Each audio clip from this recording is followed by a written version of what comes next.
보시겠습니다. 하나님 말씀은 요한복음 4장입니다. 요한복음 4장 46절에서 53절 말씀입니다.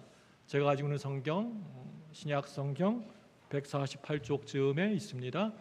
요한복음 4장 46절에서 53절 보도록 하겠습니다. 제가 46절 먼저 읽습니다. 교독하겠습니다. 예수께서 다시 갈릴리 가나에 이르시니 전에 물로 포도주를 만드신 곳이라 왕의 신하가 있어 그의 아들이 가버나움에서 병들었더니 그가 예수께서 유대로부터 갈릴리로 오셨다는 것을 듣고 가서 청하되 내려오셔서 내 아들의 병을 고쳐 주소서 하니 그가 거의 죽게 되었음이라. 예수께서 이르시되 너희는 표적과 기사를 보지 못하면 도무지 믿지 아니하리라. 신하가 이르되 주여 내 아이가 죽기 전에 내려오소서. 예수께서 이르시되 가라 내 아들이 살아있다 하시니 그 사람이 예수께서 하신 말씀을 믿고 가더니 내려가는 길에서 그 종들이 오다가 만나서 아이가 살아있다 하거늘 그 낳기 시작한 때를 물은즉 어제 7시에 열기가 떨어졌나이다 하는지라. 그의 아버지가 예수께서 내 아들이 살아있다 말씀하신 그때인 줄 알고 자기와 온 집안이 다 믿으니라. 아멘. 할렐루야. 옆에 분에게 얼굴을 바라보시고 세상에서 가장 행복한 얼굴로 기쁜 얼굴로 보편 바라보시기 바랍니다. 예, 사랑스럽지요? 예, 사랑스럽습니다. 네, 인사하겠습니다. 참 잘 나오셨습니다. 앞뒤로 인사합니다. 은혜 많이 받으세요. 예, 참 잘 나오신 여러분에게 하나님의 은혜와 사랑과 축복이 넘치시기를 축복합니다. 20여 년 전 일인 것 같아요. 제가 다른 교회에서 교구를 섬기고 교구를 담당하고 있었을 때의 일입니다. 제가 섬기고 있던 어떤 교구의 어떤 권사님에게서 갑자기 이제 연락이 한 통 왔습니다. 지금까지 너무나도 건강했던 자기 남편이 어느 날 몸이 안 좋다 해가지고 몸이 좀 이렇게 좀 안 좋다 해가지고 병원에 가서 이렇게 검사를 받았는데 암이라고 했다는 겁니다. 초기가 아니기 때문에 지금 당장 급하게 수술하지 않으면 힘들다는 말을 듣고 저는 급하게 부랴부랴 병원으로 달려갔습니다.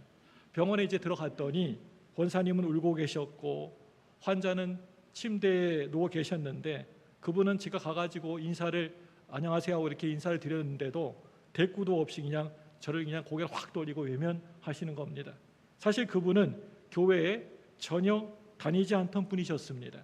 그런데 20여 년 동안 교회에는 그분이 다니지 않았지만 사실은 알고 봤더니 교회 앞에는 거의 매주일 빠지지 않고 출석하신 분이었습니다. 올 출석하신 분이었습니다.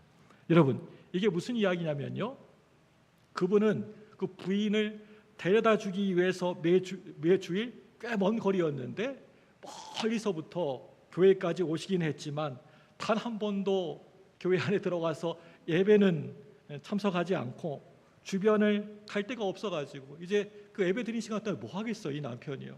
예, 주변을 이리저리 배회하거나 차 안에서 앉아서 예배가 언제 끝나나, 끝날 때 됐는데 하면서 이렇게 끝나기를 기다리셨던 것입니다. 간혹 부인 권사님이 여보 이렇게 왔으니까 교회 들어가서 예배 한번 우리 드립시다 라고 이렇게 말하면 막 화를 그냥 버럭 내면서 그런 말 하면 나 앞으로 당신 안 데려줘, 당신 혼자 되냐 이렇게 라고 말하시는 분이셨습니다. 이러기를 1년도 아니고 무려 20여 년 동안이나 해오셨던 겁니다. 여러분, 그동안 그 권사님이 얼마나 기도를 많이 하셨겠습니까? 자기 남편을 위해서, 그 구원을 위해서 얼마나 간절히 기도하셨겠습니까? 그리고 주변에 있는 사람들이 그 얼마나 기도를 많이 했겠습니까? 그런데 이분은 여전히 예배에 참석하지 않았습니다. 그런데 그런 이분이 덜컥 암에 걸려서 자리에 누우신 겁니다. 처음에는 제 신방을 외면하셨던 분이 이제 한 번, 두 번 계속해서 방문을 하니까 마음은 많이는 아니고요, 조금씩 이렇게 열려 가시더라고요. 그래서 동네 병원에서 이제 서울대학교 병원으로 옮겨서 수술하기로 했을 때 저는요, 이 권사님에게 수술하기 전에 한번 세례 받아야 되겠다, 세례를 주고 싶다, 병상 세례를 먼저 받으시게 하자고 고면을 드렸습니다. 권사님은 그러면 정말 좋겠다라고 생각하면서도 남편이 워낙 무서운 분이셨어요. 너무나 무서워서 말씀을 못 하셔서 수술 3일 전에야 제가 그분께 직접 물어보았습니다. 처음에는 아무 말도 안 하시더니 다시 한번 진지하게 다시 한번 물어보니까 그때서야 말없이 고개만 끄덕이시는 겁니다. 수술 전날에 세례식을 준비하고 병실에 들어가서 제가요, 아주 강한 어조로 이렇게 말했습니다. 선생님, 지금 세례를 받지 않는다고 하시면 저는 세례 주지 않겠습니다. 선생님이 세례를 받겠다고 말씀하셔야 세례식을 제가 거행하겠습니다. 어떻게 하시겠습니까, 선생님? 그때서야 이분은 세례를 받겠다고 확실히 대답을 하셨습니다. 사랑하는 여러분들, 이 세례식이 얼마나 긴장되고 진지했는지 여러분 아십니까? 어쩌면 이분이 이 세례식으로 주님을 영접하고 이게 마지막이 될지도 모르는 예배였기 때문에 더 그랬었던 것 같습니다. 모두들 눈물로 찬송을 불렀고 여기저기 훌쩍훌쩍 눈물바다였습니다. 세례식을 거행하고 예수님을 이제 영접하겠다고 고백하고 나서 제가요, 그분에게 이렇게 말했습니다. 선생님, 이제 빨리 수술 잘 받으시고 건강하게 퇴원해서 저에게 밥 한 끼 사주셔야지요. 밥 한 끼 사주세요.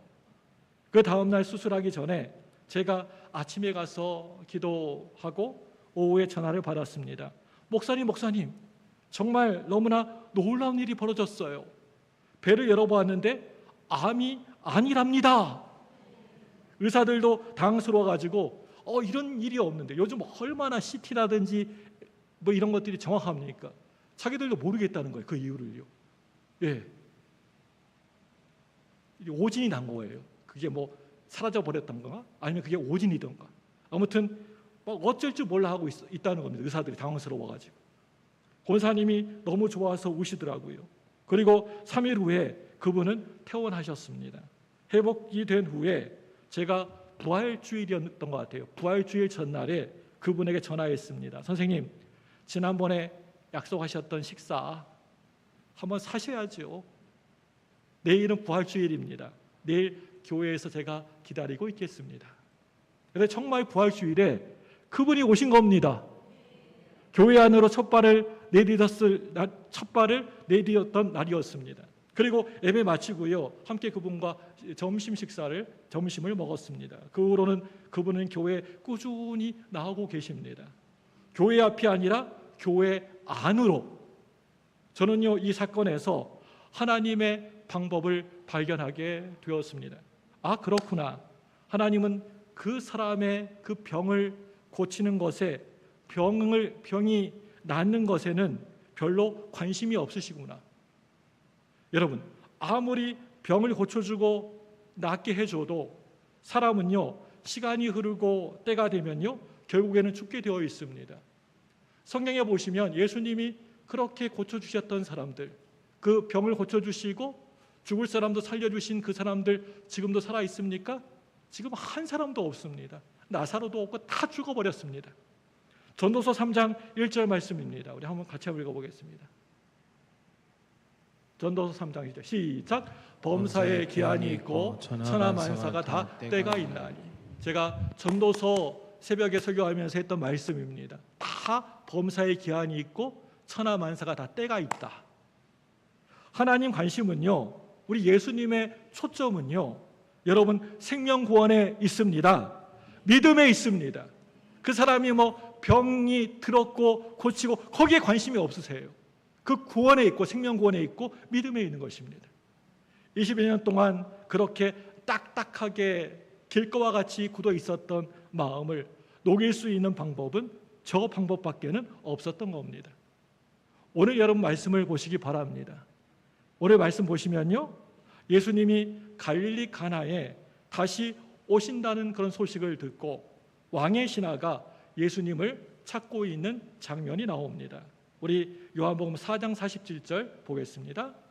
같이 읽습니다. 시작. 그가 예수께서 유대로부터 갈릴리로 오셨다는 것을 듣고 가서 청하되 내려오셔서 내 아들의 병을 고쳐 주옵소서 하니 그가 거의 죽게 되었습니다. 아멘. 여러분, 왜 그렇게 이 왕의 신하가 그렇게 예수님을 그렇게 막 찾고 있는 건가요? 여러분 생각에 평소에 오늘 나오는 이 왕의 신하가 예수님을 찾았던 사람이었을까요? 예수님 어디 계시나 하고 찾았던 사람이었습니까? 찾지 않았습니다. 그런데 이렇게 예수님을 찾는 그 이유가 무엇일까요? 그건요, 자기 아들이 병들었기 때문이었습니다. 이러한 절망과 고통과 아픔이 이렇게 예수님을 찾게 만든 것입니다. 만약에 이 왕의 신하의 아들이 병들지 않고 건강했다면 제 생각으로는요, 절대 결코 그 사람 예수님 찾지 않았을 겁니다. 우리도 그렇지 않습니까? 어려운 일 당할 때, 내가 살아가면서 고난과 힘든 일 당할 때 예수님 찾지 않습니까? 아마 왕의 신하는 이미 벌써 별의별 방법을 다 써봤을 것입니다. 그 지역에 유명하다는 의사들 다 동원했을 것이고요.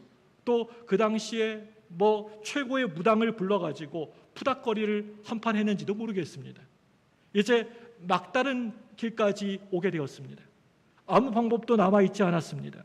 바로 그럴 때 예수님의 소식을 듣게 됩니다.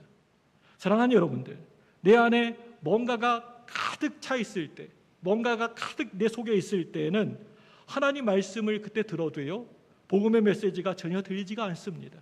말씀이 하나도 들어오지 않습니다. 다른 걸로 가득 있을 때는요. 그런데 자신의 방법과 능력의 한계를 깨닫게 되면 지금까지 그렇게 잘 들리지 않은 그 말씀이 소리가 그때서야 들려지게 됩니다. 자기의 간절한 필요에 의해서 소리가 들려지게 되는 겁니다. 그래서 예수님께 나옵니다. 정말 믿음이 있는 것처럼 보입니다. 아니, 믿음입니다. 그런데 이 믿음은요, 필요에 의한 믿음입니다. 오늘 이 신하는요, 부족한 것이 하나도 없는 그런 사람이었습니다. 그런데 자기 아들이 병들었다는, 병이 꼭 나아야 한다는 갈증과 소원이 있었기 때문에 이 신하는 예수님이 너무나 필요했던 것입니다. 사실 왕의 신하에게는 예수님이 어떤 분이신지에 대해서는 전혀 그렇게 관심이 별로 없었습니다. 그런 거 필요 없고 빨리 와가지고 자기 아들만 고쳐주면 되는 것이었습니다. 아마 신하에게는 꼭 예수님이 아니어도 괜찮았을 겁니다. 어떤 이상한 종교, 또 이상한 사이비, 이단 사이비라 할지라도 내 아들만 그 병에서 고칠 수만 있다면 아무것도 안 보고 그곳으로 달려갔을 겁니다. 지금 예수님이 누군지에 대해서, 어떤 분이신지에 대해서는 관심이 없습니다. 이렇게 필요에 의한 믿음의 초점은요, 자신의 문제에만 국한되는 믿음입니다. 이 시간 저와 여러분들 중에서도 오늘 이 왕의 신하처럼 동일하게 예수님이 누구신지, 또 하나님이 누구신지 별로 그렇게 알고 싶지 않은 분들이 계실지 모르겠습니다. 교회 나와서 그냥 내가 만나고 싶은 사람 만나고 보고 만나고 가면 된다라고 생각하실지도 모르겠습니다. 내가 그냥 교회 와가지고 내가 원하는 것만, 내가 얻으려고 하는 것만 얻고 가면 돼라고 생각하실지도 모르겠습니다. 여러분들 중에 이렇게 교회에 나오는 것이 내 문제와 내 어떤 어려움을 해결받기 위해서 나오신 분 계십니까? 참 잘하셨습니다. 그거 잘하신 겁니다. 이것도 역시 필요에 의한 믿음입니다. 여러분, 혹시 말씀을 채우기 위해서 나오셨습니까? 이건 역시 필요에 의한 믿음입니다. 믿음은 이렇게 시작되어집니다. 그런데 그 필요함은 그냥 가만히 내가 있는다고 해서 생기지 않습니다. 거식증이라는 게 있습니다. 거식증, 병 중에 거식증. 몸에서 음식 먹는 것을 거부하는 증세가 바로 이 거식증인데요. 한마디로 몸이 음식에 대한 필요성을 느끼지 못하는 겁니다. 그런데 그것은요, 사실이 아니라고 하는 겁니다. 속이고 있는 겁니다, 스스로를. 내 진짜 몸에서는요, 밥을 막 빨리 달라고 요구하고 있는데 단지 내가 그걸 느끼지 못하고 있는 걸 뿐입니다. 왜 그런 것입니까? 나의 몸이, 내 몸이 굳어 있기 때문입니다. 거부하는 데 익숙해져 있기 때문입니다. 사랑하는 여러분들, 혹시 저와 여러분들 안에 영적인 목마름이 없으십니까? 예수 믿고 내가 신앙생활하면서 믿음에 대한 갈망이 없으십니까? 여러분, 그냥 오늘 주일 예배 한 번 드리고 가는 게 그게 신앙생활의 전부라고 믿고 지금까지 살아오지는 않으셨습니까? 그게 전부이고 최선이라고 생각하지 않았습니까? 그건요, 정말 여러분 착각하고 계시는 겁니다. 그 이유는요, 두 가지로 생각해 볼 수가 있을 것 같은데요. 첫 번째 이유는요, 아직 영적인 기쁨을, 내가 예수 믿고 신앙생활하면서 이 영적인 기쁨과 영적인 희열을 맛보지 못했기 때문입니다. 저는요, 지금까지 주로 우리 애들 어렸을 때 돼지바, 누가바, 쭈쭈바 그런 같은 하드 종류를 사줬습니다. 그런데 어느 날 제가요, 베스킨 라빈스 32가지인가요? 36가지인가요? 모르겠네요. 그래서 30몇 가지 거기 가가지고 이것저것 여러 종류의 아이스크림을 우리 애들에게 사주었습니다. 애들 반응이 여러분 어땠을 것 같습니까? 저는요, 우리 애들이요, 정말 베스킨 라빈스 사주면요 너무 좋아할 줄 알았어요. 우리 아빠 최고야, 멋져 하고 이렇게 사랑해요 이렇게 할 줄 알고 기뻐할 줄 알았습니다. 그런데 전혀 그렇지가 않았습니다. 아빠 이거 맛없어, 우리 그냥 쭈쭈바 사주면 안 돼? 저 돼지바 좀 사줘. 안 돼? 여러분, 왜 그런 걸까요? 베스킨 라빈스를 지금까지 한 번도 맛보지 않았기 때문에, 먹어보지 않았기 때문에, 그 맛을 느껴보지 못했기 때문에 그 맛을 알지 못하는 겁니다. 마찬가지로 영적인 충만함과 영적인 은혜로 기쁨을 지금까지 한 번도 맛보지 못한 사람은요, 영적인 그 갈급함, 그 갈증 목마름이 전혀 생기지가 않습니다. 베스킨 라빈스를 맛본 사람에게야 그 맛이 그립고 먹고 싶겠지만 늘 그 싸디싼 그러한 싸구려 하드만 먹어본 사람에게는요, 그 맛이 결코 그립지도 목마르지도 않다는 겁니다. 두 번째로 영적인 갈망이나 목마름이 없는 이유는요, 이미 딱딱하게 굳어 있기 때문입니다. 그래서 포기하고 체념하고 그냥 그렇게 사는 것입니다. 이렇게 사는 거지 하면서 살아가는 겁니다. 내가 은혜를 받았었고 영적인 체험을 했었지만 살아오면서 어느 순간 첫사랑, 첫 믿음을 다 잃어버리고 내게 익숙해진 것들과 함께 동침하면서 함께 살면서 그렇게 살아가는 겁니다. 사랑하는 여러분들, 지금 우리 교회에서 열심히 섬기고 있는 우리 직분자들, 봉사자들, 여러분 잘 들으시기 바랍니다. 특별히 우리 직분자들 잘 들으시기 바랍니다. 여러분들은 이미 은혜를 경험하고 받았던 사람이라 할 수가 있습니다.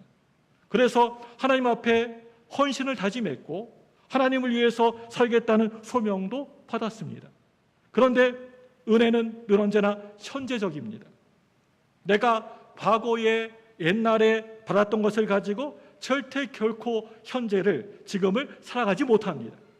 과거에 내가 체험했었고 섬겼던 그 열심과 열정 가지고 오늘을 살 수가 없다라고 하는 것입니다.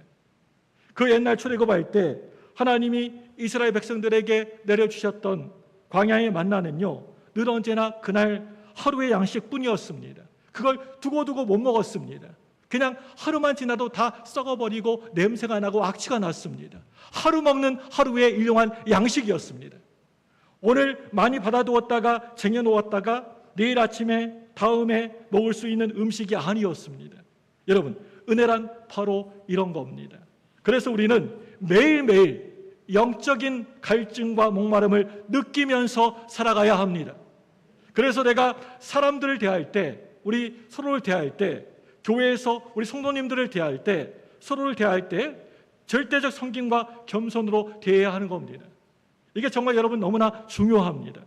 예배 속에서 은혜를 많이 받아야 하고요, 말씀 속에서 그 말씀을 깨달아서 이제 헌신의 삶으로 달려가야 하는 것입니다. 지금 내가 예수 믿고 신앙생활하면서 영적인 갈증을 느끼지 못하고 목마름을 내가 느끼지 못한다면, 갈급함을 내가 느끼지 못한다면 나의 신앙 건강 지수에는 문제가 참 많다는 겁니다. 우리 안에 영적인 갈급함, 목마름이 우리에게 있어야 합니다. 그게 비록 나의 필요함에서 출발한다라고 할지라도 영적 목마름이 있어야 합니다. 내가 어떤 문제 때문에 또 힘들고 어려운 일 때문에 교회에 나오셔도 좋습니다. 여러분 그걸 부끄러워하지 마세요. 그리고 그 문제가 다 해결되고 어려운 일이 해결되는 것으로 그것으로 그냥 만족하고 끝나는 게 아니고 그 속에서 역사하신 하나님을 여러분 꼭 만나셔서 더 큰 보화를 얻게 되는 축복을 여러분 받으시기를 바랍니다. 그때에는 그래, 해결받는 것이 내가 만난 예수님에 비하면 진짜 아무것도 아니었구나, 부스러기에 불과하구나 라고 하는 사실을 알게 되실 겁니다. 아무튼 오늘 이 신앙은요, 자신에게 필요한 믿음에 의해서 예수님을 만나게 됩니다. 만나서 예수님에게 이렇게 간청합니다. 우리 4장 47절 다시 한번 읽어보겠습니다.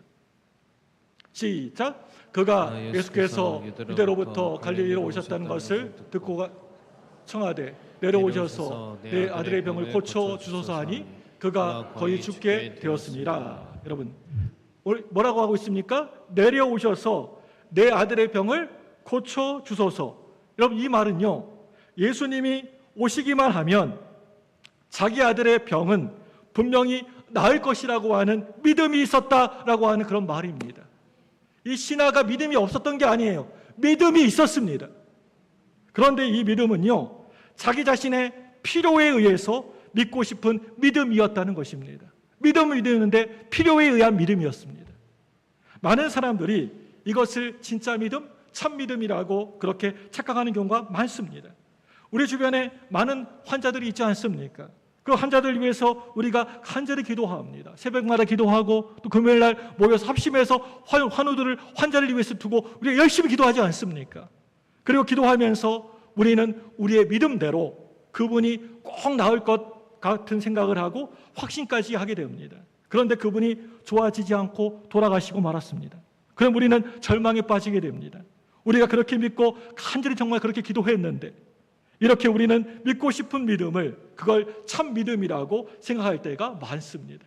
그런데 그렇지가 않다는 겁니다. 마가복음에 여러분 보시면 귀신 들린 아들을 어떤 한 아버지가 예수님에게로 데리고 나옵니다. 그리고 예수님에게 그 아버지가 이렇게 말합니다.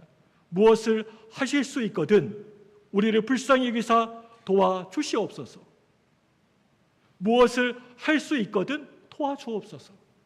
그러니까 예수님이 할 수 있거든이 그게 무슨 말이냐? 믿는 자에게는 능치 못함이 없느니라 라고 말씀하십니다. 할 수 있거든 그게 무슨 말이냐? 믿는 자에게는 능치 못함이 없으리라. 이렇게 예수님이 큰 소리로 말씀하니까 이 아버지가 그 소리를 듣고 예수님 목소리가 커졌나 봐요. 깜짝 놀라가지고 이렇게 소리칩니다. 내가 믿나이다. 나의 믿음 없는 것을 도와주옵소서. 이 아버지가 이렇게 얘기합니다. 아주 재미있는 장면인데요. 믿는 자에게 능치 못함이 없다는 이 예수님의 말씀에 이 아버지가 그냥 깜짝 놀라가지고 얼떨결에 그래요 내가 믿습니다. 내가 믿나이다 라고 소리친 것입니다. 정말 믿음이 있어서 그런 게 아니었습니다. 그런데 문제는요, 분명히 이 아버지가 믿는다고 하면서 큰 소리는 치긴 쳤는데 가만히 좀 뒤돌아서 생각해 보니까 잘 믿어지지가 않은 겁니다. 그래서 얼른 뭐라고 얘기합니까? 나의 믿음 없는 것을 도와주옵소서라고 말합니다. 이 아버지는 정말 진짜 믿고 싶었던 것 같아요. 그래서 얼떨결에 믿어지지도 않는데도 그래요 내가 믿나이다 믿습니다 라고 대답했던 겁니다. 그리고는 믿어지지 않지만 믿게 해주실 것까지도 강구하고 있습니다. 내가 믿어지게 해주세요. 우리는 많은 경우에 내가 믿고 싶은 것을 그걸 믿음이라고 착각할 때가 많습니다. 그러면서 나 믿음 좋은 사람이야 이렇게 생각을 합니다. 기도원이나 부흥회에 가보시면 부흥 강사가 뭐라고 얘기합니까? 하나님이 여러분들에게 1000배 100배 축복해 주실 것을 믿습니까? 라고 하면 뭐라고 이렇게 아래에 있는 사람이 뭐라고 얘기합니까? 아멘 하면서 이렇게 대답하지 않습니까? 말 끝나자마자 아멘 그럽니다. 그런데 그 아멘의 의미가 뭡니까? 그 사람 믿음이 좋아서 그런 겁니까? 그래서가 아니라 그렇게 믿고 싶은 것입니다.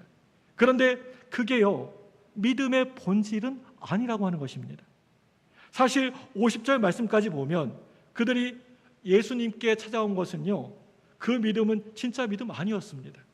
자신의 의지와 자신의 확신이었습니다. 성경에서는요, 이것을 절대 믿음이라고 말하지 않습니다. 오늘 이 주일날 많은 분들이 교회 나와서 이곳 이 자리에 앉아 계십니다. 나와 계십니다. 저는요, 앉아있는 우리 모두가 믿음이 있어서 앉아있다고 저는 생각하지 않습니다. 어떤 경우에는 필요에 의해서, 또 어떤 경우에는 자신의 믿음의 확인을 위해서 이 자리에 앉아있을 수도 있을 겁니다. 그런데 이건요, 믿음이 아닙니다. 진짜 오리지널 참된 믿음이 아닙니다. 그렇다고 한다면 믿음이 무엇입니까? 믿음은 철저하게 하나님으로부터 출발되어지는 겁니다. 하나님께로부터 오는 것입니다. 요한복음 4장 50절 말씀 보겠습니다. 같이 읽습니다. 시작. 예수께서 이르시되 가라, 내 아들이 살아있다 하시니 그 사람이 예수께서 하신 말씀을 믿고 가더니, 여러분 이 말씀 보시면 이 신하는 갔어요. 이 신하 갔다고 그랬죠. 신하 갔습니다. 어떻게 갔냐면요, 그냥 갔습니까? 뭐 하고 갔다고 그랬습니까? 믿고 갔다. 포인트는 믿고입니다. 믿고 가더니, 믿고 갔습니다. 그런데 여기에서 여러분 질문 드리겠습니다. 여기에서요, 신하의 믿음이 먼저였을까요? 아니면 예수님의 말씀이 먼저였을까요? 퀴즈입니다. 신하의 믿음이 먼저였다. 손 들어보세요. 아니면 예수님의 말씀이 먼저였다. 이것도 저것도 아닌 분 뭡니까? 자, 읽어보시면 아시겠지만 예수님의 말씀이 먼저였어요. 여러분, 이거 여러분 꼭 기억했으면 좋겠습니다. 믿음은요, 절대 결코 나로부터 출발되어지지 않습니다. 그 믿음 아니에요. 나로부터 출발하는 것은요, 우리는요, 그걸요, 믿음이라고 하지 않고요, 신념이라고 말합니다. 믿음이라고 얘기 안 합니다. 하나님으로부터 출발하는 것을 우리는 그걸 믿음이라고 하는 것입니다. 사랑하는 여러분들, 그렇다면 이 믿음이 어떻게 시작되어집니까? 예수님이 하신 말씀을 내가 의심 없이 믿으면서 믿음이 시작되어집니다. 오늘 말씀 보니까요, 신하는 예수님이 하신 말씀을 듣고 믿었다라고 하고 있습니다. 왕의 신하는 처음에는 예수님이 가버나움에 가셔서 고쳐야 한다, 자기 집까지 와가지고 고쳐줘야 한다, 갈릴리 가나에서 가버나움까지 오셔가지고 고쳐줘야 한다라고 그렇게 믿었습니다. 이건요, 자기 믿음의 방법이었습니다. 그런데 예수님의 말씀을 듣는 그 순간에 이 신하는 자기 믿음의 잘못이 잘못되어도 크게 잘못되었다라고 하는 사실을 깨닫게 되었습니다. 지금 신하는 그저 단순하게 예수님이 자기 집에 오시기만 하면 자기 아들의 병을 고쳐주실 것이라고 하는 믿음을 뛰어넘어서 그 뭔가를 깨닫게 된 겁니다. 뭘 알았을까요? 바로 앞에 계신 그 예수님이 누구신지를 알게 된 겁니다. 그분이 누구신지를 알게 되었습니다. 여러분, 그렇습니다. 신하에게 믿음의 확신이 생기게 된 겁니다. 이게 정말 여러분 너무나 중요합니다. 사실 오늘 말씀에는 나와 있지 않지만 왕의 신하는 이게 자기 아들이 죽고 사는 것보다 더 큰 중요한 사실을 발견하게 되었습니다. 그건요, 바로 구원이고 생명이고 영생이었습니다. 처음에 이 신하에게는요, 자기 아들의 병을 고치는 문제가 가장 중요한 문제였습니다. 그런데 예수님을 만나고 나서 그 병을 고치는 것보다 이제는 구원받는 게, 하나님의 백성 되고 하나님의 자녀가 되는 게 더 중요하다라고 하는 사실을 알게 되었습니다. 그래서 이 신하는요, 예수님 말씀을 듣고는 예수님을 모시고 갈 생각도 하지 않고 그냥 집으로 간 것입니다. 그런데 어떻게 갔다고요? 믿고 갔습니다. 오늘 말씀의 신하는요, 처음에는 예수님이 어떤 분이시냐라고 하는 그런 관심보다는 그 하나도 관심이 없었어요. 예수님이 누구신지에 대해서. 이분이 자기 아들을 낫게 해줄 수 있다라고 하는 믿음을 가지고 출발했습니다. 신하는 마음이 너무나 급했습니다. 아예 다른 것은 보이지도 않았습니다. 빨리 가서 우리 예수님 모시고 가서 자기 아들의 병을 고쳐야만 했습니다. 그런데 예수님을 만나고 나서 완전 그 생각이 180도 달라지게 되었습니다. 그리고 믿지 않은 자기의 집안 식구들까지도 다 믿게 되는 역사가 일어나게 되었습니다. 여러분, 그렇습니다. 우리가 예수님을 정말 믿게 되면 이런 역사가 일어나게 되어 있습니다. 우리 4장 53절 요한복음 보겠습니다.